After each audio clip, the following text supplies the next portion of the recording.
That's right, he said, GG, go metal. And we're here on metal. That's Metalopolis to you. And it's the little one, an EGInControl. Chum. Zhuan. Red Protoss again.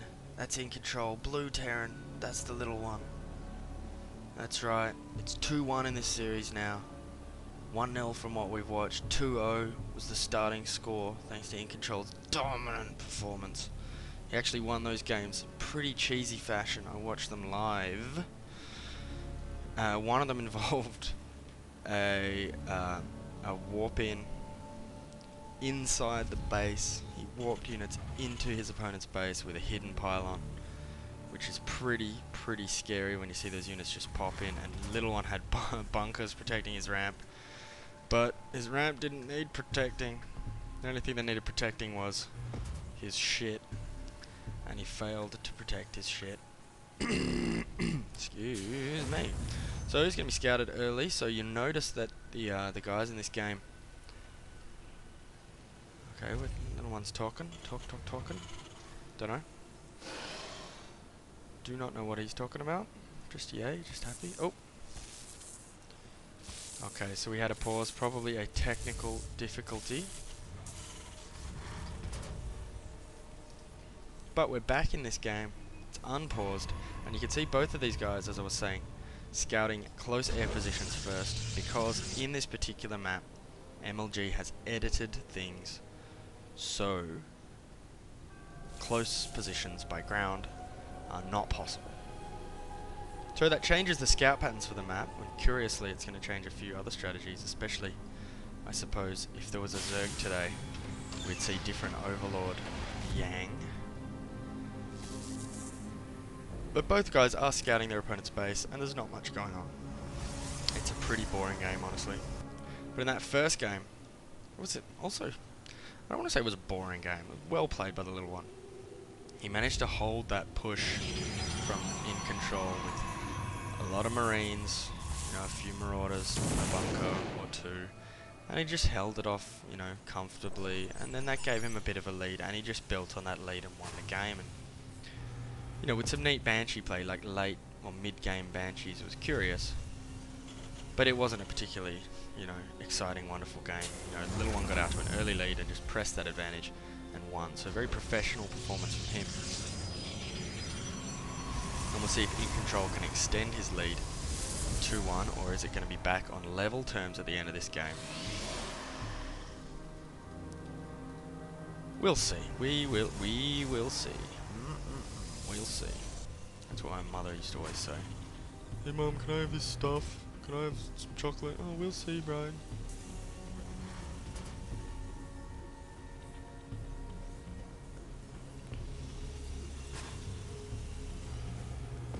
Here we are. In the Terran base, again, not much happening. He is building a starport though, so something's happening. It's 1-1-1. Starport town, is he going to go for early Banshees or is he going to go for a quick drop? It remains to be seen. I do not expect, at this stage, to see Banshees because there's no tech lab being built anywhere, and if you were going for real quick Banshees, you would try to build your tech lab on another building and then swap it or rooney it. But he is getting some Helions, and Helions are quite good against probes, obviously. Not that great. Not that great against Stalkers. I mean, they get a bonus against light units, right? Is that true? Yeah. So you look, extra 6 damage against light, and the only light units that Protoss really have are those sentries and the probes. Otherwise, you see we've got armored units on Stalkers. So Stalkers take almost no damage by these Helions. Although they're going to die because they guys have got some Marine backup. But the real story of this game is that this observer is going to see this medevac, which is about to pop. Oh, in fact, it's already here and it's going to elevator. I was wondering why it was taking so long to get out. Well, it wasn't. It was just dumb. Here comes the drop. Force field's not going to do well against this, obviously, because he can just pick up and land over them. But Immortal on the way, but Immortal's not going to do great because there are no armored units here, and Immortals excel against the armored units. force field splitting them up. The model is going to help. It's just not the right unit choice to take on Marines and Hellions. But it looks like he is going to hold, but is he going to get a lot of probes? He did get a few. Let's see. 12 probes have died now at this stage. That is a huge deal. He burned up a bunch of them all in one. That's the problem with Hellions, is if you run your workers away and they line them up just right, boom, they can take out, like, theoretically, 200 workers with one hit if you had all your supplying workers and they all stood in one place. And in theory, a Hellion could kill 200 probes in one. Oh, there's some of those in the red, and some more do go down. And let's see, it is now 16, 17 dead probes. Pretty bad. 20 units killed to 14. But the fact is 17 of those have been workers. So now income, it's double. Income's more than double, but harvesters, double. And this is bad. And this is a curious bunker placement from the little one. Trying to set up some kind of high line. And try and expand behind that, I suppose. But it's a very, very strange bunker placement. I have no idea. But here comes, he says, you can drop me. Well, I will drop you right back, son. And he's even bringing sentries. He's going to try and force field the workers, perhaps. Or he's just going to make several trips. And this is actually scary. Scary, berry, wary. 4 stalkers now on the way. The little one has got no GD clue about this.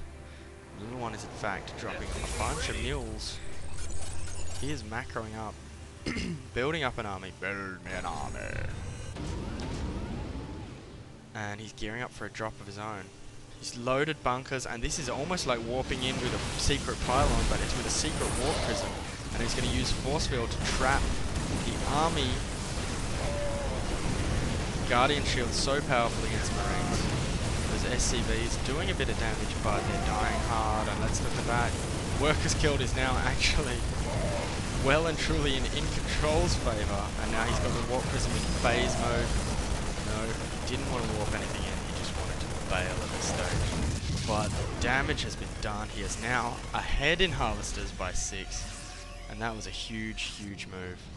InControl, wicked warp prism play. I bloody love warp prism play. Basically because if you're playing against a Terran, you're worried about drops. But for some reason, if you're playing against a Protoss, you don't tend to worry about drops, but they can be very effective. Especially if you get that secret area and you're able to warp in, you know, not warp in, but ferry over several rounds of units. And that's what made that effective. The fact that he had the sentries and the stalkers.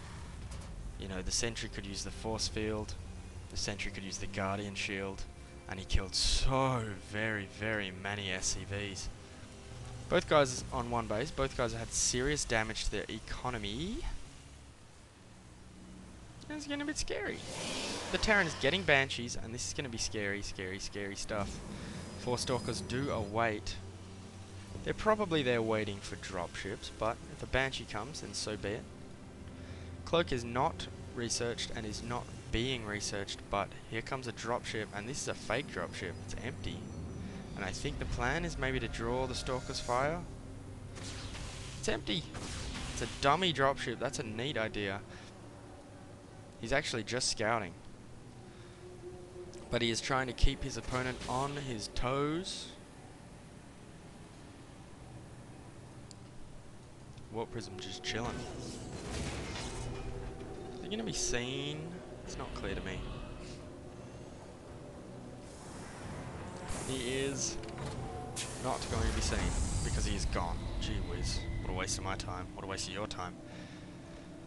Not a waste of InControl's time though, or TLO's, because TLO's got his expansion up. InControl escaped. And now Robo Bay is on the way. Robo Bay is on the way. He's scouted now the expansion, using that warp prism for some scouting, using everything as much as possible, and getting a nexus of his own, which is about to pop. And it popped. Spoiler alert. So Robo Bay is on the way, and so it's Colossus time. 3 Hellions just going to come in and try and maybe get some action on this relatively undefended nexus, especially as InControl moves out. Gonna meet a Banshee, he's gonna meet 3 Banshees.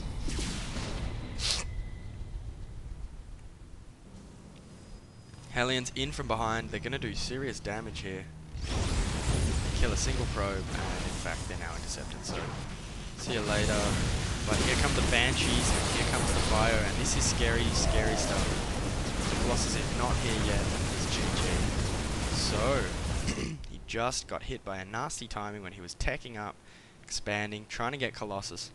And despite all that damage he did to get ahead in economy, his opponent was able to mass Marines, get some Banshees out, and just roll him at the time, just when he was waiting. Oh, he's so close. Look, the bay's here. He just had to build a Colossus. Instead, he went for an Observer, but a Colossus built immediately would have been too late. And he just came in, and if the Colossus was here, things would be different, but the Colossus was not here. He is dead, and we are 2-2. TLO has leveled this series, so he's come from behind now, and it's 2-all.